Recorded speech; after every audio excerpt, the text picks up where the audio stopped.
Gold's ascendance is unmistakable. As the global political and economic landscape becomes increasingly volatile and complex, the precious metal continues its long-term uptrend, unequivocally reaffirming its centuries-old reputation as hard money. While central banks meticulously stack physical gold bars and individual retail investors diligently hoard coins, a pervasive question lingers among commentators. Are we destined to return to a gold standard? So, will we truly revert to a world where our currency is once again intrinsically backed by metal? Or might gold assume an even more significant role in the economy through alternative mechanisms? Today, we will delve into the precise definition of a gold standard, assess its viability in the year 2026, and explore the potential ramifications of such a shift for global markets. My name is Guy, and you're watching Coin Bureau Finance. First, however, I must clarify one crucial point. I am not a financial advisor, and nothing presented in this video should be construed as financial advice. This content merely represents our perspective on gold's evolving position within a shifting global order. If you find this kind of in-depth analysis valuable, please consider hitting those like and subscribe buttons, and don't forget to flick that notification bell so you don't miss our upcoming videos. Alright, let's commence with the fundamentals and precisely define what a gold standard entails, simultaneously dispelling some common misconceptions surrounding the concept. At its core, a genuine gold standard is a rigorously enforced rule.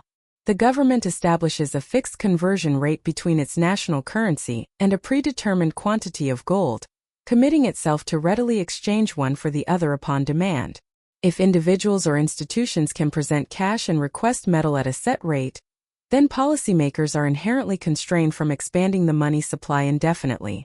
Such expansion would inevitably be checked by the public's prerogative to redeem their currency for physical gold, thereby depleting the government's reserves. So, when did a major economy last implement such a system? Well, in the aftermath of World War II, the Bretton Woods Agreement positioned the U.S. dollar at the heart of the global financial system. The United States officially pegged the dollar to gold at a rate of $35 per ounce, and other major currencies, in turn, fixed their values to the dollar. To be clear, while this system had a gold anchor, it wasn't a setup where ordinary citizens routinely redeemed their currency notes for gold. Nevertheless, the global economy was indeed anchored by a gold exchange standard. However, that anchor was eventually abandoned. In August 1971, under President Nixon, the U.S. unilaterally ended the convertibility of dollars into gold, an event famously known as the closing of the gold window, which ultimately led to the demise of the Bretton Woods system. So, when you hear speculation about gold taking center stage, potentially leading us back to a gold standard, the pertinent question becomes, back to what exactly? Are we referring to the strict version, where money is literally a direct claim on metal, or a derivative version, where gold acts as a background confidence asset? Because, for now, we unequivocally reside in a fiat world. Your currency is not a receipt for gold. It represents an obligation of the issuer, supported by robust institutions, and enforced by the state. And the reserve assets that currently dominate global finance are predominantly liquid government bonds, not vast stacks of bullion. To grasp the sheer scale involved, the IMF's Currency Composition of Official Foreign Exchange Reserves, COFR, release reported total global foreign exchange reserves at approximately $13 trillion in the third quarter of 2025. In that very same quarter, the U.S. dollar's share of disclosed global currency reserves stood at just under 57%. So, love it or hate it, the dollar undeniably remains king. Now, when media commentators discuss a gold standard in the modern era, they often have several distinct concepts in mind. Sometimes they're referring to central banks accumulating many tons of gold, which is indeed happening. Other times they might mean gold-backed financial products, gold-linked settlement systems, gold's used as collateral in trade, or even tokenized gold. On that note, it's vital to remember that simply having vast quantities of gold stored in government vaults does not automatically equate to a gold standard. Just consider the United States. The federal government reportedly owns roughly 261.5 million fine troy ounces of gold, spread across iconic locations like Fort Knox, West Point, and Denver. That is, of course, if you accept their word for it, but we won't delve into that today. It's also worth noting that the Treasury still officially values that gold at the statutory rate of $42.2222 per troy ounce, a price set in 1973, an accounting relic from the post-gold standard transition period. However, sometimes the headlines grabbing your attention are indeed referring to the classic version. A major economy fixing its currency to gold at a specific price and committing to convertibility. That is the true gold standard as most economists understand it. And it represents a profoundly drastic policy choice because every other economic variable must inherently bend to the will of defending that currency peg. Much more on that later, though. Now, unless you've been entirely out of touch, you've likely heard a considerable amount of discussion surrounding gold recently. But why now, specifically? Why is gold suddenly taking center stage? To help answer that, we can examine the world's most significant gold buyers, central banks, and their motivations for aggressively accumulating the precious metal. Central banks have been buying gold with exceptional vigor. The World Gold Council estimates they added just over 1,000 tons to global reserves in 2024. While finalized statistics for the full year 2025 are not yet available, the World Gold Council reported 634 tons of net central bank buying through Q3, with full-year estimates ranging from 750 to 900 tons. And this isn't merely a random fluctuation. Central banks have been net buyers for an astonishing 15 consecutive years since 2010, likely acquiring well over 9,000 tons during that period, depending on the final official tally for 2025. So, what are the underlying reasons for this aggressive buying spree? Well, for starters, gold intrinsically does not rely on another government's political stability or legal system. And in the last few years, reserve managers have been very publicly reminded that so-called safe assets can become politically complicated, to say the least. After the Russia-Ukraine conflict erupted, Western countries froze a substantial portion of Russia's sovereign assets, over $300 billion worth. For any nation observing, that served as a stark, undeniable reminder of a very real risk. If an asset is held within someone else's jurisdiction, it can indeed be confiscated. And the situation has only escalated from there. In recent months, the European Union has begun utilizing profits generated from frozen Russian assets to help fund Ukraine's defensive efforts against Russia.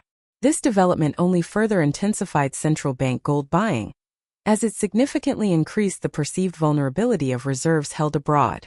But that's merely one facet of the story. Gold demand also fundamentally stems from a broader, ongoing geopolitical realignment. The post-Cold War rules of the game have visibly deteriorated in recent years.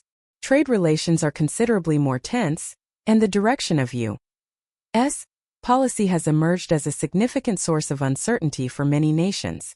There is no doubt that a substantial portion of current gold demand is directly attributable to all this pervasive geopolitical uncertainty. This particular source of demand, interestingly, spans both institutional investors and ordinary individuals. Institutions typically acquire gold when they perceive their conventional alternatives as less attractive or more risky, while regular people tend to buy gold when they feel a profound unease about the future. A clear illustration of this trend is China, where Chinese investors poured into gold funds at a record pace in 2025, with the nation driving a large share of global gold ETF inflows. But then we arrive at what is arguably the most crucial fundamental driver: debt. According to figures from the International Monetary Fund, total global debt currently stands just above 235% of the world's GDP, which translates to approximately $251 trillion US dollars. When sovereign debt reaches such elevated levels, there's a growing, almost inevitable, assumption that governments will manage this colossal burden by deliberately keeping interest rates low for extended periods and allowing inflation to gradually erode the real weight of that debt. This underlying belief underpins what is commonly referred to as the debasement trade. That is, some now contend that governments are effectively compelled to allow inflation to steadily diminish the real value of their currencies over time. This is why you may have encountered the term financial repression, frequently tossed around recently. It simply refers to a set of policies designed to suppress what savers earn relative to the prevailing rate of inflation. If you're a central bank holding foreign government bonds as reserves, this dynamic makes a larger allocation to gold look profoundly attractive. And the buying has not ceased. World Gold Council data indicates that central banks were net buyers again, as recently as November 2025, with reported purchases remaining elevated compared to earlier months. And from the early price action observed in 2026, it would appear that this strong demand trend is persisting. And by the way, if you want to stay on top of that price action, along with everything else related to macroeconomics and global politics, then you should definitely sign up for the free weekly Coin Finance newsletter. We also offer exclusive deals for Coin Finance viewers, discounts, bonuses, and promotions on various tools that might assist you in navigating this burgeoning trend in precious metals. The newsletter is absolutely free, and the special deals we feature are exclusively for the loyal viewers of this channel. So make sure to check them out. And now back to the video. So central banks are acquiring tons of gold, and everyday individuals are increasingly losing faith in the fiat currency systems that have enabled countries to accumulate record levels of debt. But we must address the obvious question: could a modern, complex economy realistically function on a hard gold standard once again? Well, strictly speaking, in theory, yes. Governments possess the authority to pass a law, set a conversion rate, and commit to exchanging their currency for gold on demand. However, in practice, the very moment you make that promise, you fundamentally disrupt the entire financial system as we know it today. And if markets harbor any doubt that the peg will hold, they will be exceedingly eager to call your bluff. The first significant issue here is one of scale. Modern money is not primarily composed of paper notes. It predominantly consists of bank deposits and credit, built upon a foundation of central bank money. If we focus on the U.S. M2, a broad measure that encompasses cash and many types of deposits, was approximately $22.3 trillion as of November 2025. Now, technically, under a gold standard, you would have to precisely define what assets are truly convertible. But when confidence begins to crack, panicked individuals tend to behave as if everything is convertible. Even in the historical gold standard eras, these systems were rarely 100% backed in a straightforward manner. They relied heavily on public trust, fractional reserves, and the expectation that not everyone would simultaneously demand metal. In a contemporary financial system that is extensively built on leverage, that threshold of trust becomes even more critically important. But there's also the physical metal itself. The World Gold Council estimates that the total above-ground gold amounts to around 216,000 tons, and only about 17% of that is held by central banks. The vast majority of gold exists as jewelry, private bars and coins, or is embedded in industrial applications. What is the significance of this distribution? Well, a government aiming to establish a meaningful gold anchor has rather limited options. It must either acquire a substantial amount more gold, severely restrict convertibility, or set a gold price high enough that its existing holdings can credibly support potential redemptions. In the U.S. context, that could mean dramatically marking up the gold that is technically held on the books at that rather anachronistic $42.22 price tag. This is precisely where the argument for gold's inherent discipline gains traction. Under the classical gold standard, governments had considerably less latitude to expand money creation at will. It effectively constrained excessive currency printing and imposed a degree of fiscal discipline. Had that kind of constraint been rigorously in place for decades, it would very likely have altered the trajectory that ultimately produced today's colossal debt mountains and recurring inflation scares. However, that historical benefit does not translate into a clean, simple fix today. You cannot simply revert the regime without forcing painful and far-reaching adjustments across the economy. Credit would have to tighten dramatically. Interest rates would need to be actively deployed to defend the peg during capital outflows, and deflationary pressures could re-emerge in a very aggressive fashion. It's truly akin to trying to put toothpaste back in the tube. We also cannot ignore a very practical hurdle here: incentives. A hard gold standard, by its very design, significantly reduces policy discretion. This inherently means that the powers that be, the political and financial establishments, would have considerably less ability to tweak economic policy in any given direction. This is, of course, particularly true for monetary policy because the gold standard itself dictates the money supply, leaving very limited scope for independent monetary action. But we're not just talking about central bankers here. Politicians, other policymakers, and the powerful interests that influence them would naturally prefer to retain their hand on that vital lever of power. Surprise, surprise. If a country like the U.S. were to suddenly announce a gold standard, markets would also justifiably question whether that promise could truly survive a major crisis. And history provides us with some valuable insights here. Roosevelt-era policies during the Great Depression of the 1930s vividly demonstrated how gold constraints shaped critical economic choices. But it also showed us how quickly policymakers moved to alter or abandon those rules when the domestic situation became sufficiently dire. And on top of all that, there's the fundamental issue that a gold standard effectively represents a fixed exchange rate commitment combined with free capital flows. This invariably means giving up independent monetary policy. That's the very essence of the so-called monetary trilemma, which we won't delve into deeply right now. But the crucial point is that if you desire a true gold standard within a globally interconnected financial system, you are implicitly accepting that defending the currency peg takes absolute precedence over domestic economic stabilization. In the sagacious words of Thomas Sowell, there are no solutions, only trade-offs. Okay, so the U.S. isn't likely to relinquish the formidable weapon that is a fiat U.S. dollar in favor of a gold standard. But what about other countries, particularly those growing increasingly weary of the U.S. dollar's dominance? Enter the BRICS countries and the widespread speculation surrounding a possible gold-backed currency regime designed to move away from the greenback.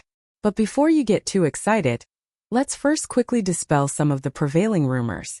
A single, unified BRICS currency is definitively not on the agenda. Brazil's BRICS presidency in 2025 explicitly stated that it was not going to pursue a common currency, even while actively exploring methods to reduce reliance on the dollar in international trade. Similarly, Russia has publicly affirmed that BRICS is not planning its own currency, and that the collective focus lies elsewhere. And structurally, that makes perfect sense. A shared currency necessitates an extraordinary level of coordination on both fiscal and monetary policy among diverse nations, let alone one anchored by gold. But just because a single currency isn't currently on the cards, it doesn't preclude the possibility of a gold-guided system making a comeback through BRICS. A more plausible BRICS gold scenario isn't a full gold standard, but rather gold serving as a settlement or collateral layer underpinning local currency trade. Commentators have noted proposals floated in and around BRICS discussions where a common unit could be partially backed by gold, even if it never fully evolves into day-to-day money. Previously, Russia indicated it was engaged in talks with its BRICS partners about establishing an international precious metals exchange. This theoretically could link bullion infrastructure to the broader strategic push for alternatives to Western-dominated financial systems. But it's not solely the BRICS countries in this evolving mix. Smaller nations have, in fact, attempted to implement gold-linked money domestically, typically because their fiat currency credibility was already severely damaged. In 2024, Zimbabwe introduced a new structured currency, backed by both gold and foreign currencies, with the explicit hope that it would prove more stable. However, that situation is fundamentally different from a stable, major economy voluntarily sacrificing its monetary flexibility. And for countries heavily reliant on the U.S. dollar that are contemplating opting for some form of gold standard, there's also the very real possibility that such a transition could come with major geopolitical consequences. Consider the case of Libya. Back in the early 2010s, then-leader Muammar Gaddafi envisioned a gold-backed currency to be used in international oil transactions, specifically aiming to pivot away from the U.S. dollar. Many argue that this ambition was central to his eventual downfall.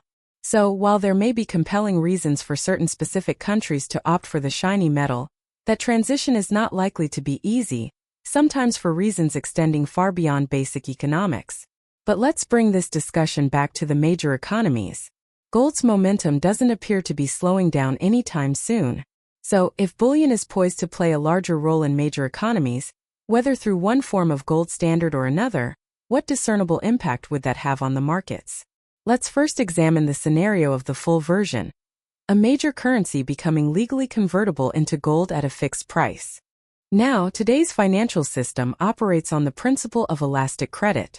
Once you irrevocably peg the currency to a metal, the pressure valve for economic adjustments inherently shifts to interest rates and liquidity. And if investors begin to doubt the stability of that peg, they will certainly act decisively. That tightening of credit typically translates to higher interest rates during periods of stress and significantly elevated risk of sharper economic downturns. It also transforms foreign exchange markets into an even more intense battlefield. A hard gold peg is effectively a fixed exchange rate commitment, which forces a difficult choice between three objectives: defending the peg, maintaining open capital flows, and running an independent monetary policy. And that brings us to bonds, which would undoubtedly be hit hard under a gold standard. Under a true gold standard, governments cannot lean on central banks in the same manner they do today, because unlimited support can directly clash with the commitment to convertibility. In the transition phase, investors would demand a considerably larger cushion for holding long-dated bonds, precisely because the policy tools available for adjustment would be far more limited. Equities would undeniably feel the impact too. If policymakers are unable to cut interest rates or inject liquidity when the business cycle inevitably turns, risk premia would rise, and valuations would typically compress significantly. Banks and highly leveraged sectors would be the first in line to experience the pain, and there would be a lot of it. And despite all the de-dollarization talk, the existing U.S. dollar-centric system is still colossal. Foreign holdings of U.S. Treasuries reached an all-time high of over $9.3 trillion in late 2025. In the official Treasury data, Japan alone holds over $1.2 trillion. And that sheer scale tells you why any sudden, abrupt shift would be chaotic, to put it mildly, and why reserve managers continue to prioritize liquidity and depth above almost all else. At the same time, however, there's a notable nuance in the marginal trend. U.S. Treasuries held at the New York Fed on behalf of foreign central banks fell to $2.72 trillion in December 2025. That might sound like a substantial amount, but it's actually the lowest figure since 2012. If major holders desire less exposure to U.S. dollar risk, diversification naturally follows, and gold emerges as the most obvious and historically proven option. So, instead of a hard, abrupt pivot to a full gold standard, the more realistic market impact to expect here would be something far more gradual. Gold will undoubtedly play a larger, more prominent role in global reserves, and we may increasingly see some international trade settle on infrastructure that systematically reduces reliance on the dollar. This doesn't entirely erase U.S. dollar demand, but it can subtly shift the market dynamic, leading to increased demand for neutral collateral and providing stronger structural support for gold prices. And for investors, this outlook is actually quite straightforward.